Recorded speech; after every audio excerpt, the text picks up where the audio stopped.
लोकसभा निवडणुकीत 4 जूनला देशाचा कौल काय असणार, यासोबतच महाराष्ट्राचा निकाल काय असणार याची देशभरात चर्चा पाहायला मिळते. शिवसेना राष्ट्रवादी पक्षफुटीनंतर देशाच्या राजकारणाचा महाराष्ट्र सेंटर पॉइंट झालाय. राज्यातील प्रत्येक लोकसभा मतदारसंघात काटोकी टक्कर आहे.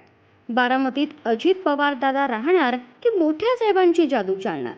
नगरमध्ये लंके विखेंच्या लढतीचं काय होणार?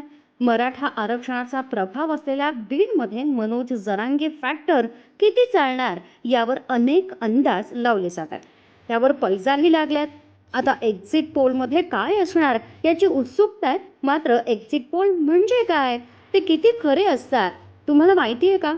या व्हिडिओत आम्ही तुम्हाला तेच सांगणार आहोत.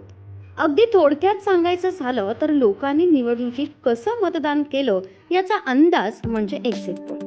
निवडणूक आयोग निकाल जाहीर करत असतं, पण त्याआधी निकाल काय लागू शकतो याचा अंदाज काही विशिष्ट संस्थांच्या माध्यमातून व्यक्त केला जातो.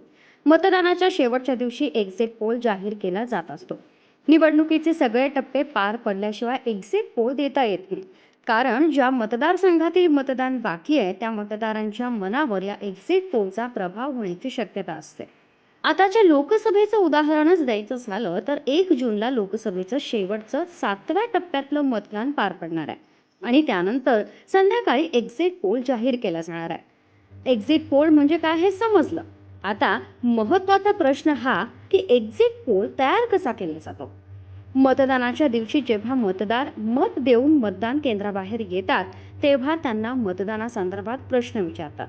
यामध्ये त्यांना तुम्ही कोणाला मत दिलं, कोणाचं सरकार येऊ शकतं, मतदानाचा कौल कसा असेल असे प्रश्न विचारतात. शिवाय मतदार डेटाशी संबंधित माहितीही घेतली जाते. काही विशिष्ट क्रमांकाचे मतदार त्यासाठी निवडले जातात.